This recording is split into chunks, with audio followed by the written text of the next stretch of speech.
Hey everybody, welcome to Away Games, a Chicago Cubs podcast hosted by two comedians who love the Cubs but do not. I'm keeping this intro. Do not live in Chicago. I'm here with Ken Schultz. He is not Kevin McCaffrey, but we love him just the same. How you doing, Ken? I'm doing well, Adam, and actually that intro works well if you kind of segued into two comedians who love the Cubs but do not necessarily love them right now. Yeah, I think that's probably a fair assessment. My name is Adam Mamawala. You can find us at Away Games Pod on Twitter and Instagram. You can find Ken Schultz at Ken Schultz _. I'm having trouble speaking right now. All right. Ken Schultz _ on, that's Twitter, right? Yes, Twitter is Ken Schultz _. Instagram is at Ken Thin Guy, because I like making things as complicated as possible and preventing any advancement in any part of this industry that I can. I do feel it's an impediment for me. Like Adam Mamawala is not an easy name to say, and I wish I had an easier to remember like Instagram handle or Twitter handle, because I do. It's a little. I don't love it, but I have seen people like mention it at the end of shows, and it does make a difference. But if I say, hey, follow me at Adam Mamawala, nobody is going to be able to figure that out.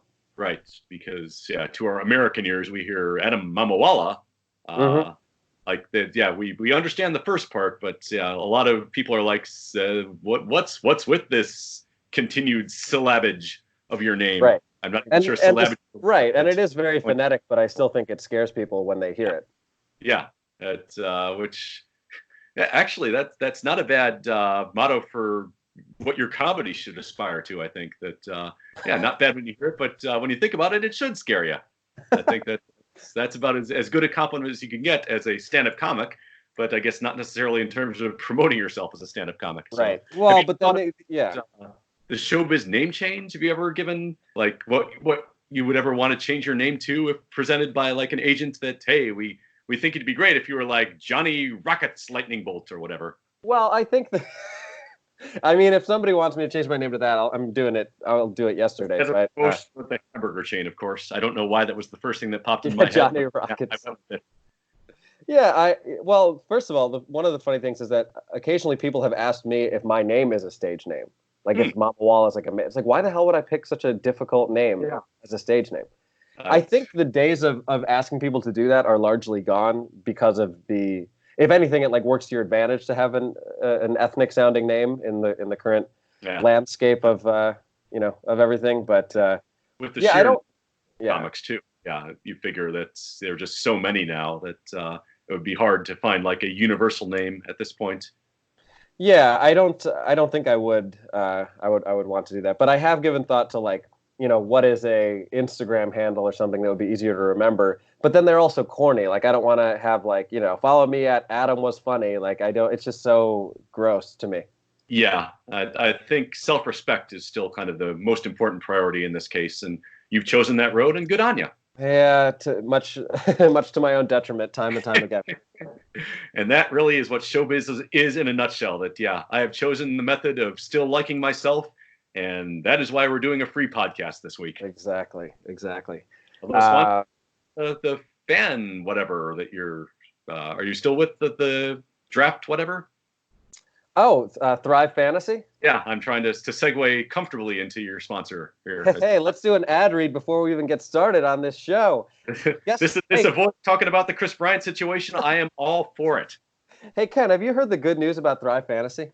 There's good news about Thrive Fantasy. Holy shit, Adam, tell me more. Well, you'll be happy to know that Thrive Fantasy is a new DFS app for prop bets. And the more times I do this ad read, the less new it is because it's been around for longer. I know what all of those terms mean. That's great. And did you also know that they've streamlined the drafting process and eliminated the need to do unnecessary hours of research by using only top-tier athletes? Did you know that? I was completely unaware of that. My memory only lasts for 15 seconds. Well, what if I were to tell you, Goldfish Ken, that if you use promo code AWAYGAMES, you'll get a free $10 bonus with your first deposit of $10 or more. How does that sound? Mamawala, is that your real name? Use promo code. We should use promo code Mamawala so that nobody's able to access the. Remember it. Have you ever used a betting app, Ken? You don't strike me as the type. To answer that, I will when I was 7 years old, I remember watching a game of the 1986 American League playoffs with my dad, where Don Baylor, and I remember it was the exact batter, struck out in one at bat. Yeah. And for some reason, I turned to my dad and said, "I will bet you $1 the next time up he hits a home run." And my dad said, "Okay, sure, I'll take that bet." And the next time up, sure enough, Don Baylor did not hit a home run.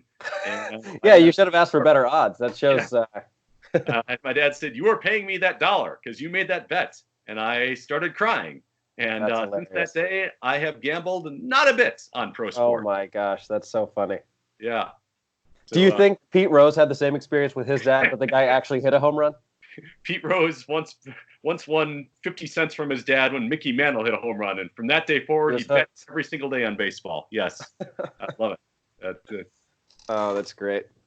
Pete Rose sport story. Speaking of top tier athletes, let's start here because we're going to get into the KB stuff. But Steven Strasburg, what are your thoughts on the deal? Let me hear your thoughts, and then I'll share mine. Love it. I love the fact that there is a deal this early on in the winter meetings, that actually having teams say $245 million for absolute top level, top tier talent, World Series MVP. Yes, that makes sense to me. And especially for a player who is as important as he is to the Washington Nationals. Yes, to have him around for, was it 7-8 years that they signed the extension? Yeah.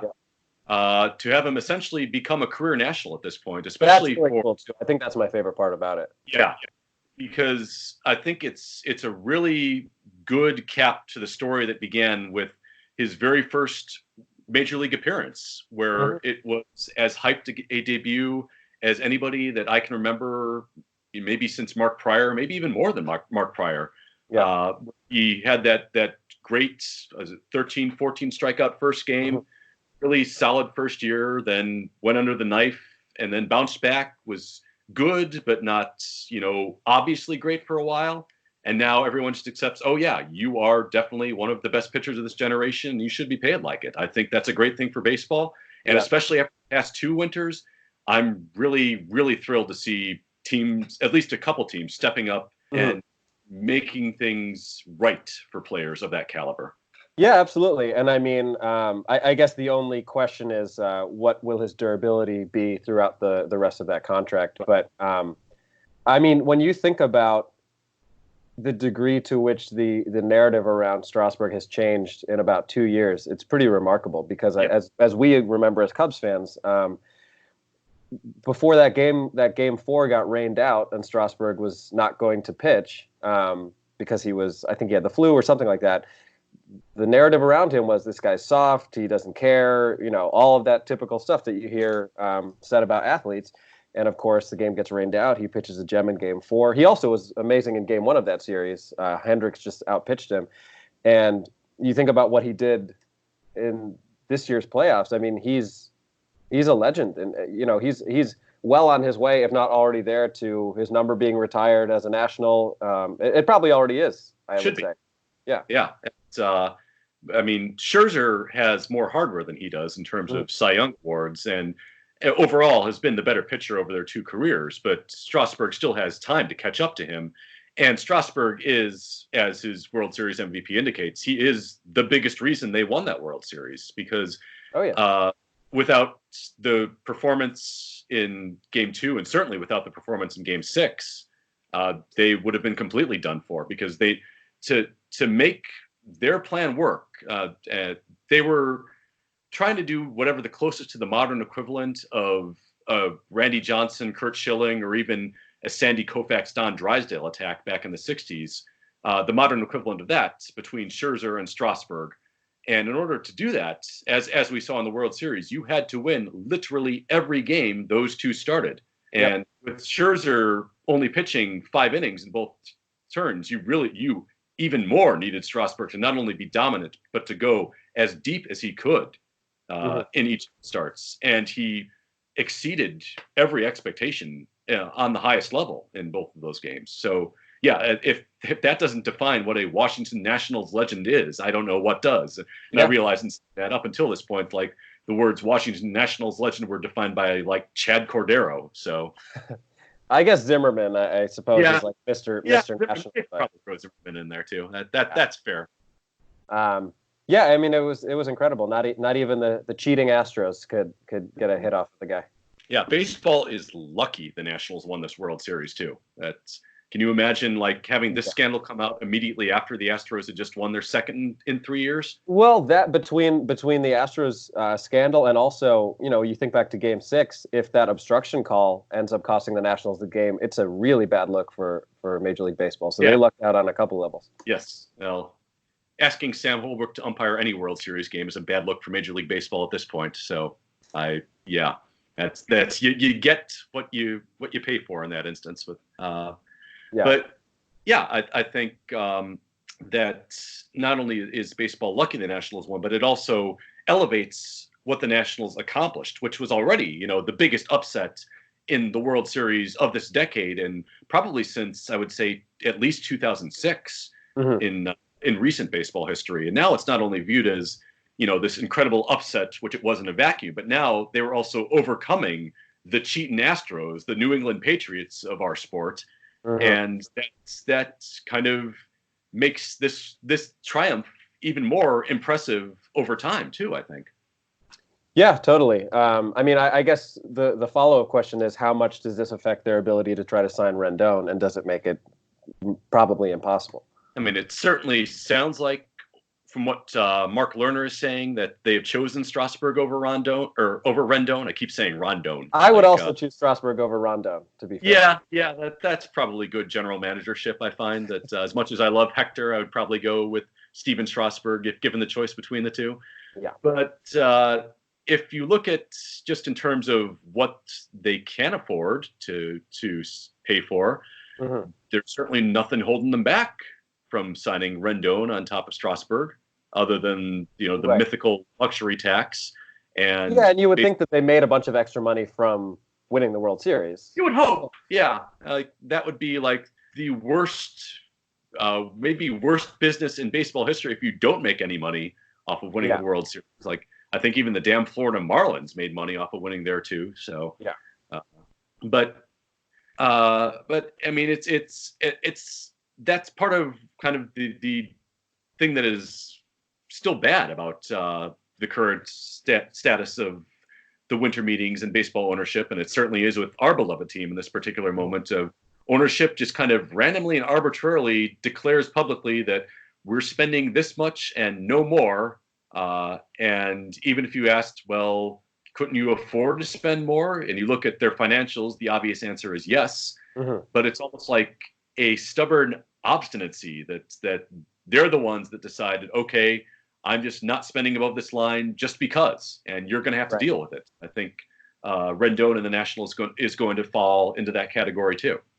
Yeah, I mean, there's been a lot of talk about him potentially going to Texas. It sounds like Texas is willing to spend money with their new stadium, and obviously he's a Texas guy, so that might be a good fit, and somebody who's going to like throw him a bunch of money and say like, hey, we're probably not going to be very good for a bit, but like come play in your home state. Texas followed that brilliant Miami Marlins contention plan that worked so well when they moved into their new park. Dear God. But it makes sense for a team moving into a new stadium. They want to get people excited, have people actually come out to their new stadium. Obviously, we've heard a lot about LA wanting him. You're saying they shouldn't hire a new manager who then insults the largest ethnic community in their home city? Oh, Jesus. I didn't even hear about that. What was that? I'm referring back to when Ozzie Guillen praised Fidel Castro within 2 months of being hired to manage the Marlins, and then was reminded, oh yeah, there's a lot of expat Cubans here that are not so happy with that. And alive. Yeah.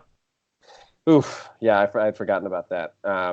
Well, and obviously this has big ramifications for Garrett Cole.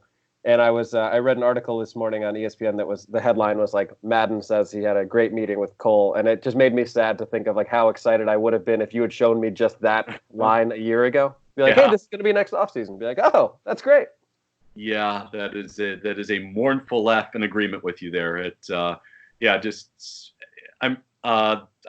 think Paul Sullivan might have been the guy that tweeted it out yesterday that Madden had his first winter meetings press conference, and he was surrounded by media, and like half of it was all the Cubs beat writers that just kind of wanted to still talk to him and Sullivan mentioned in his tweet that like half the questions were about the Cubs. And yeah, there is still that element of, oh man, if if you could fly me to San Diego, I would stand at the back of that press scrum, hold up a boombox playing "In Your Eyes," and just kind of see what Joe's reaction to that would be. You know, I hadn't thought of the boombox, but I really like. It's already in my mind that, whenever the Angels play the Yankees next year, or I don't know if they play the Mets. I don't think they do, but to go to an Angels game with a sign that says "Thank you, Joe" and wear a Cubs hat. Like I would love to do something like that. I would be sure that when they come to play the White Sox here, that there will be a sizable contingent of people that are coming along just to applaud the manager. And yeah, you'll probably see some Madden jerseys because I've seen people wear them. So. I hope so. Yeah, it's one of the few Cub managers who actually sold jerseys or moved merchandise in the team store. So, yeah, I believe Kevin's wife Jamie actually has a Joe Madden jersey. Nice. That seems kind of iconoclastic and a very Jamie McCaffrey move. So, I. Yeah. So we'll see if I can toss that plug out there for a company that didn't ask for it. But next time you come to Chicago, I'll take you to Madden's Post. The pizza's really good. I would love to go. Yeah, and it's in some ways, as much as I'm sad that he's gone, it's like now we get to have happy memories of him. Like it doesn't get to be any further soured by anything that can happen. And I think that in a way that it might not have gone this route had he stayed, at least we get that out of it. Like I think his legacy is firmly intact, and 100% that's kind of the cool thing about it. Yeah, just in terms of the fan base itself and Madden's relation to that fan base, it's almost the perfect time for him to move on to something else because it's still close enough to the World Series where that's the fresh memory in everybody's mind as kind of the apex of his career here. And we had, a couple of disappointing ends to 2018 and 2019, but neither one was catastrophic enough to overwhelm that close memory of the World Series. And there's also a big sense, especially among fans like yourself and myself, that the best choice at the end of last season would have been to retain him for another 2 or 3 years. So among that group of the fan base, there's a sense that not only are we missing Joe, but Joe was also kind of wronged in terms of how this ended. So that elevates his standing in my view, and I think in your view as well. Right, and the way that he conducted himself, and to be like extremely classy about it, and not in any way denigrate Epstein or really anybody, to just leave and say like it was an amazing time, and I'm grateful for the opportunity, and I'm excited for whatever new opportunities come my way, and there was not even an inkling of they made a mistake. Yeah, I'm glad that they ended it together the way they did too, because it would have felt somehow wrong if it would have ended in recrimination with Theo giving one press conference and then Joe giving another that negated everything Theo said. This just kind of feels like a mutual parting of the ways, or even if it wasn't mutual, it certainly had the vibe of that. And what that does, I think, for the future is that every time Madden comes back to Chicago, it's going to be to a hero's welcome, regardless, that he is now going to be rightfully viewed as the manager who was there when the miracle happened, even though obviously many people watching Game 7 were mad at hell at him, and justifiably so. Right. But that's going to be kind of that feeling will be lessened over time, and the memories of that World Series are going to overwhelm that, because the timing of this makes almost his entire tenure here be viewed through a much more positive lens. And I think that's great. I totally agree. And I think that, I think you and I would put ourselves in the camp of people who had some questions about his managing, but I think we would also agree that the Cubs are not in the World Series or playing in a Game 7 in the World Series without him. And it's not even particularly close. There's just no way that they get to that point. And I think also in terms of optics, it helped that he wasn't fired. He just wasn't re-signed. Yeah. Because if they had done that, let's say after 2018, they were like, we know you have 1 year left, but like we don't like what you did. I think that would have been a really bad look. So, all right, before we go, because it's going to be a fairly short episode. There's not a ton going on. I wish there were more going on, like the winter meetings used to be. But I want to hear you rant for me. Are you warmed up enough to rant about Chris Bryant and why we Okay. should not fucking trade this man? Yeah. Well, I think the biggest reason that we shouldn't fucking trade this man is because there is not a trade out there that I can conceive that is anywhere close to what I would consider a good trade that involves parting ways with Chris Bryant. There is no prospect combination that, in my mind, would be worth getting rid of. Your MVP from the World Series year, the most valuable Cub of the past 5 years by any measure of WAR. Yeah. And a person who should be was he still 27 years old, should still be a major part of a championship foundation for the next 5, 6, 7 years. And entering his prime. Yes. Just in terms of his age. Yeah. There are so many fallacies in play here that just drive me nuts. And I think the thing that we need to emphasize the most, and we hit on it in talking about Strasburg at the start of this podcast, is for some reason, people seem to believe that it's not possible that if one of your players enters free agency, that you're able to sign him, especially if he's represented by Scott Boras. Right. And for some reason, so many people buy into the idea that it's always the smart move to trade a superstar player 1 or 2 years in advance of his free agency now, as opposed to taking the risk and getting those 1 or 2 years of superstar play, and then again taking the risk that you can then pay him the money when his contract becomes due for the next 5 or 6 years. Right, but to be fair, I think part of that is because of the fact that he turned down the extension.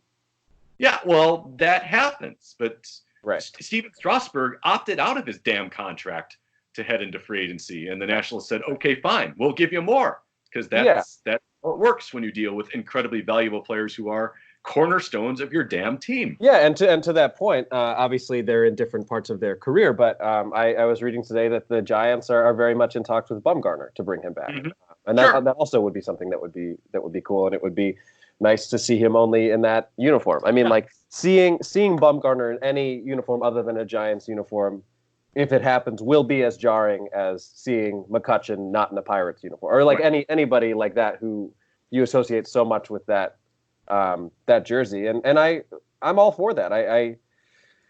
I completely agree with you. I don't know why there is this narrative that first of all, that KB is not as valuable as he objectively is. Right. And the thing that concerns me is that if they don't trade him, which I certainly hope they don't, if I were Chris Bryant, all these guys say, "Oh yeah, I don't read the news," or blah. Like, it has to affect you, and I would think it has to make you feel really unappreciated, and you wonder if that translates into bad blood not with teammates, but certainly with the front office. And would affect his play on the field. Not that he wouldn't try because he was offended, but speaking personally, if I were somebody at that level and all I heard was how my team was going to trade me, and same goes for Contreras, I don't think I'd be particularly happy about that. And not to mention the whole issue with his service time being manipulated. Right. And honestly, I am rooting for that grievance to take as long as it possibly can, because it seems like that is one of the biggest things that's holding up any potential deal for Bryant. Of course it would have to, because if you're only getting a year of him versus 2, it's a completely different trade discussion. Yeah, so if they want to keep that grievance going until February, by all means, take your damn time, arbitrator. Yeah. Chris Bryant, just from reading the quotes he makes, especially when he's going through a slump, it seems to me that there aren't many players who are harder on themselves in the bad times than Chris Bryant is. And I know in the past he's also talked about that he'll occasionally go on Twitter to lurk and just to kind of get a sense of what's being said out there. Yeah. And that's never a good idea for any performer. I hope he's not doing that right now, because there's some really stupid stuff. Yeah. He suffers from any player who gets called up to the big leagues with the level of hype and expectation that he had. And also, perversely, a player who fulfills that level of hype and expectation and even exceeds it the way he did the first 3 years of his career. Yeah. If you have any points following that kind of is even a small drop-off, whether regardless of whether it's injury related or age related or just even a slumping bad year. Yeah. You catch more hell for that than just about any other type of Right. player in the game. He's a victim of his own excellence. It's like Yes. he set the bar too high. Yes. And like what if happens people think the baseline is an MVP season, of Right. course you're always going to be looking up at that. Yeah, and that's, unless you're Mike Trout, that's completely unrealistic to expect every single year. Yeah, look at Bryce Harper. I mean, Right. I think you would say he had a good year last year, but it wasn't an MVP year. So Right. is it like, oh, he's getting worse? I don't know if that's necessarily fair. Bryce Harper has good years just about every year, but sometimes you have to look deeper into the stats to see exactly where his value is coming from. That there are some years where he's going to hit 240, but on base you at like a 370, 380 clip and still have the power to go along with it. And you realize, okay, he's actually producing, just not in the way you would expect. And Bryant's his hair is much better than Chris Bryant's. Chris Bryant's haircut has bothered me for years. Yeah, and that could be what's led to the lower WAR scores for Chris Bryant for the past couple of years. Is the skunk just deducts from your overall wins above replacement level. And I understand that's the kind of thing that you keep looking at in the locker room day after day, and your teammates go, "Yeah, I'm not sure I can put my best effort if that's the amount of effort you're putting into your hair, Chris." You'd think his wife would talk him out of it, but I guess not. Well, they're having a kid together, so maybe being a dad will finally make him realize that, okay, I actually have to dress like a grown-up today. Yeah. But, I mean, this has happened, from the very first days of as far back as you want to go in baseball history. Guys like Ted Williams, Mickey Mantle, guys like that who are all-time legends of the game. Mm-hmm. But you read about the trajectory of their careers, and there are multiple years, or both of them experienced, where the fan base just decided, we are not having you this year. And it was just a fight between them and the fans. And that's the curse of that level of skill. And Bryant's experiencing it right now. And so I guess to kind of get back to what we're saying with all this is the fans who are kind of susceptible to getting mad at a guy because he's not able to fulfill that level every single year. They not only kind of get that picture in their mind, but then when throughout the year, when there are moments where KB strikes out with runners in scoring position, that kind of then becomes a perpetuating narrative for them, where they look at that and go, well, that's what he does every time. Least clutch player in Cubs history. Yeah. And you forget in that instance that this is also the man who hit literally the single most important home run in the history of the Chicago Cubs, that you're calling the least clutch player in the team's history. And the fact that there are so many out there on Twitter that are trying to perpetuate this lie and this myth is making this situation just even more infuriating to sit through. Yeah, and it's very upsetting to think about the fact that if he does get traded, it'll be very much like Madden, where the amount that we all appreciate him and realize what we're missing will only increase in the same way that yes. And this is strictly a player comparison here, but like when Derrick Rose comes to the United Center in a Pistons uniform, people are chanting his name. And that I don't think that would have happened if he had stayed in a Bulls uniform his whole career, because he would have had to go through all of that in front of everybody. Whereas now it's like, oh, we can remember the good times, and we're so happy that you're back. Yeah. And I guarantee you, if Chris Bryant is at Wrigley Field next year in a Braves uniform, he's going to get a hell of an ovation. And just picturing that makes me sick, quite honestly. But and not only that, but the Derrick Rose comparison works from an emotional standpoint. But in the case of Chris Bryant, you would almost definitely be also having a player still performing at a superstar level coming back and shoving it in your face for that series. Right. And that's what would make it even more galling to see that. And, I do not want to see it. There is no part of me, regardless of what the trade is, that wants that to happen. And I'm really hoping that it doesn't. Yeah, the Cubs do not need to reset anything. They don't need to get under any arbitrary threshold. And anyone who tries to tell you that and tries to make you think that this is some kind of galaxy brain, smart baseball move is just carrying water for the Ricketts and ownership. And I'm just not buying any of that shit right now. I am totally. Tom Ricketts might be the worst of the Ricketts. And in that family, that's really saying something. Yes, you are absolutely right about that. At the risk of making our Away Games listeners very jealous, I have to tell you that I must go to a dentist appointment. So It is time. It's time to wrap this episode up. Ken, thank you very much. Thinking about KB trade scenarios, Adam. So that's. I would rather go to the dentist every day for a year than see Chris Bryant get traded. Yes, how about that? But one thing that is much more enjoyable than going to the dentist is talking to you, my friend. So thanks for absolutely. Yeah, thanks for hopping on once again. You can always follow us at Away Games Pod on Instagram and Twitter. Email us at awaygamespodcast@gmail.com. Check out Thrive Fantasy. Check out Ken on Twitter at Ken Schultz _ on Instagram at Ken Thin Guy. You got anything else? And every Friday on the Outsports Podcast Network, the Three Strikes You're Out podcast, where I come to have one of my funny friends on every week, and we talk random baseball stuff like this. So hell yeah, check it out. All righty, thanks again, Ken.